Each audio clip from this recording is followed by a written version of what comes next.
Olá pessoal, tudo bem?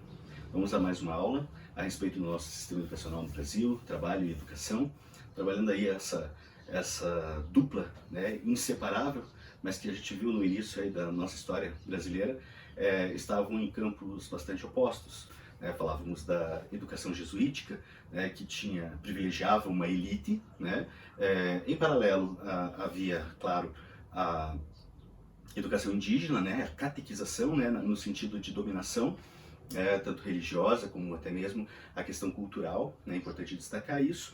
E os jesuítas por várias décadas tocaram a educação, né, algumas vezes em choque com os interesses portugueses, né, outras vezes cooperando, né, nesse processo de aculturação, principalmente quando estamos falando dos povos indígenas.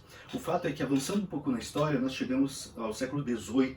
Século XVIII, rapidamente, na Europa, começa a haver um movimento intelectual que vai ser genericamente chamado de Iluminismo, né, o século das luzes, onde, principalmente na França e Inglaterra, vão se destacar alguns pensadores, uma linha filosófica de valorização da razão. Então nós vínhamos até então com uma força muito grande da teologia, uma força muito grande da religião, da religiosidade, né, desde tempos medievais, como eu já falei em outra aula, né, quando a gente está tratando de mentalidade, mentalidade não é algo que se muda do dia para a noite, de um ano para outro, de uma década para outra, nem de um século para outro.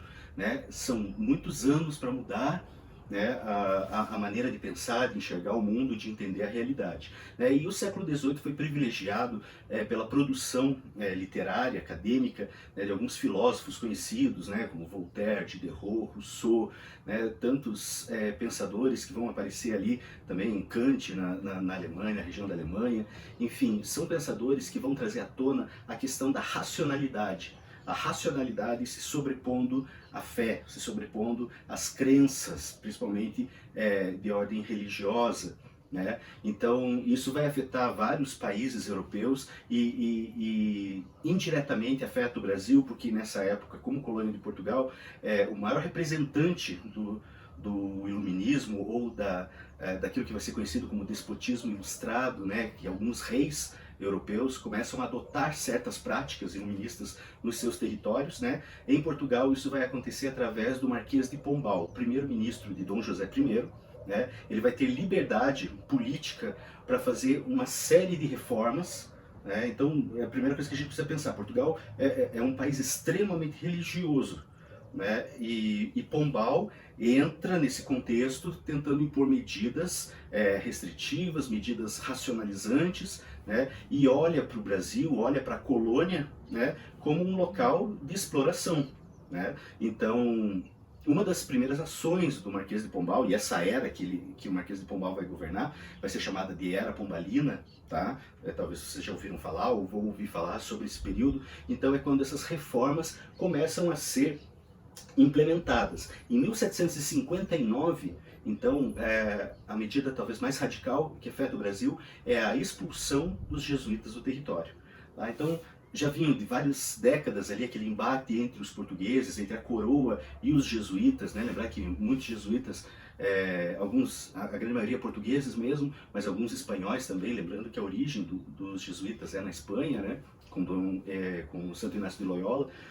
Mas essa expulsão dos jesuítas do Brasil, ela tem um significado muito grande e um impacto muito grande para a nossa educação, né? Porque bem ou mal, a educação que havia no Brasil, ela era unicamente vinda dos jesuítas. E a partir de 1759, então, eles são expulsos e a coroa toma para si a responsabilidade na educação dos brasileiros. Então, a partir desse momento, vai ocorrer uma implantação do ensino público oficial. Né? Então a coroa assume essa postura. Né? É claro que isso não vai acontecer da noite para o dia, não vai explodir em escolas, em educação pública gratuita e de qualidade, isso não vai acontecer, vai ser algo muito restrito.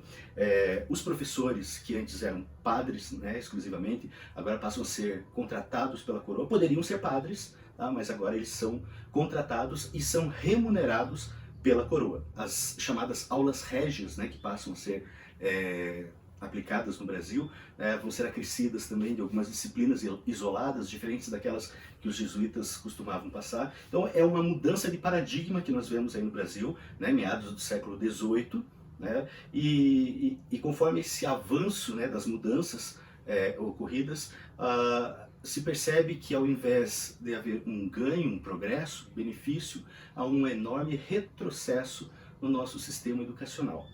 A expulsão dos jesuítas do Brasil, né, essa mudança, essa tomada de ações por parte da coroa, ao invés de fazer com que o ensino no Brasil avance, cresça, atinja mais pessoas, ele, ao contrário, ele vai causar um retrocesso, certo? Então é importante a gente destacar isso, né, porque o índice de analfabetismo no Brasil é muito grande e fica maior ainda com essa lacuna, com essa ausência aí do ensino jesuíta, ok? Pessoal, como o nosso capítulo de hoje é um pouco mais curto, quero aproveitar para dar algumas indicações de leitura, que eu acredito que sejam fundamentais.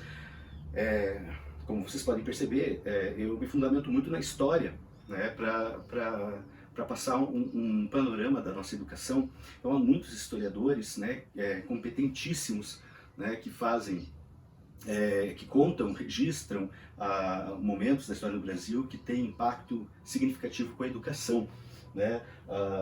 Autores como Sérgio Buarque de Holanda, né, é um clássico, né, da nossa literatura, da nossa história. Sérgio Buarque, com o livro Raízes do Brasil, é um livro fantástico, né, mostra muito da formação da cultura brasileira, né. Esse que eu tenho aqui é Caminhos e Fronteiras, tá? Também outro livro bastante importante. Outro livro não é de um historiador, é de podemos dizer que ele é mais para um sociólogo, né? O Gilberto Freire escreveu Casagrande e Senzala sobre esse período colonial, né? Embora haja algumas críticas, né, em relação ao Gilberto Freire, a obra dele é muito importante e muito significativa na nossa história. Tá?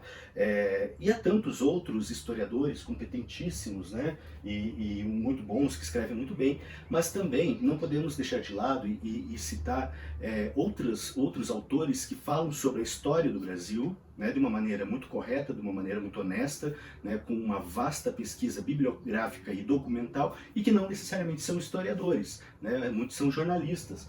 É o caso do Laurentino Gomes. Tá? Eu tenho esse livro aqui, ó, Escravidão, né, o volume 1, o volume 2 ainda não saiu, é uma proposta de 3 volumes.